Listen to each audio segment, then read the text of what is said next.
Day 60, verses 36 to 38, the covering of wisdom. Namaste and welcome to Gita 360. Previously, we reflected on understanding our own nature and the importance of remaining connected to what feels true within us. Today, the Gita enters a deeply human struggle, one that many of us have experienced but may not always know how to put into words. There are moments in life when we look back at something we said, something we did, or a choice we made and quietly wonder, why did I do that? Arjun asked, why is a person impelled to commit sinful acts, even unwillingly, as if by force or descendant of Krishna? This question feels familiar because most of us have experienced this situation. One part of us understands while another part pulls us somewhere else. We know certain habits are taking something away from us, yet we continue returning to those patterns. Sometimes we hurt someone we love even when we never wanted to. Sometimes we return to habits that have already brought us pain. Sometimes we allow anger, fear, insecurity, or desire to carry us somewhere we never intended to go. And later, when the moment has passed, we sit with a strange feeling, almost as if we were watching someone else take over for a while. What makes these moments painful is not only the action itself, it is also the strange feeling of not recognizing ourselves in what we did. There is a discomfort that comes when our actions seem to move away from our own understanding. We look back and wonder, if I knew better, then why did I choose this? Arjuna asks exactly that question. The Supreme Lord said, it is lust alone which is born of contact with the mode of passion and later transformed into anger. Know this as the sinful, all-devouring enemy in the world. Krishna points towards desire in response, not desire in the simple sense of wanting something, because many desires are natural. We all long for love, meaning, happiness, connection, and a life that feels fulfilling. The difficulty begins when desire turns into dependence. We want people to understand us, value us, behave in ways we expect.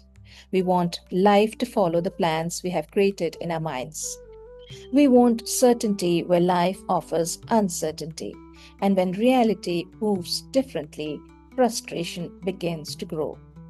Slowly, disappointment starts. Then that leads to anger. Not necessarily anger directed towards others. Sometimes anger directed towards ourselves, towards life, or towards the gap between what we hoped for and what actually arrived. This anger consumes us and turns us into someone we may not even recognize.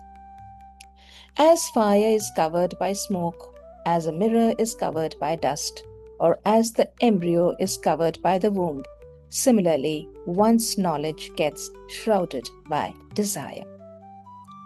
The Gita gives three beautiful images to explain this verse. Fire naturally gives light and warmth, yet smoke can temporarily cover it. A mirror is meant to reflect clearly, yet dust settling on it slowly takes away that clarity. A child growing within the womb exists fully, yet remains hidden from sight. In the same way, our wisdom can become covered. Wisdom is our ability to see clearly, to recognize what is right and what is not, to understand consequences before acting, and to respond with awareness rather than impulse. But desire can cloud that clarity.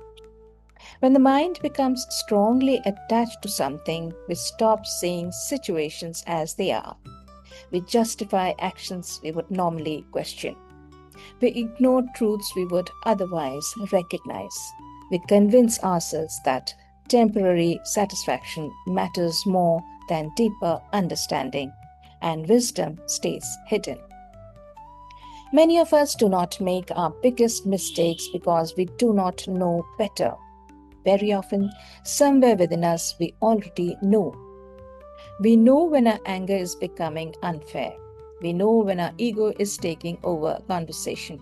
We know when we are holding on to something that is hurting us. We know when we are choosing temporary comfort over what is truly right. Yet, in those moments, what we want becomes louder than what we know. That is perhaps why human beings can be so confusing, even to themselves. We can be intelligent and still make unwise choices. We can understand a lesson and still struggle to live it. We can give good advice to others and fail to follow it ourselves. The problem is rarely that wisdom is absent. More often, wisdom is simply not getting a chance to speak. The noise of desire, fear, attachment, and emotion becomes stronger, and clarity slowly moves into the background. Perhaps growth is not only about learning more. Perhaps it is also about removing what prevents us from seeing clearly. Thought of the day. Pause for a moment today and ask yourself, what desire, attachment, or fear may be preventing me from seeing clearly right now? Thank you for joining me on Geeta 360. May you discover the patience to understand your own struggles, the courage to look within honestly, and the wisdom to remember that beneath every layer of confusion, your deeper self still remains.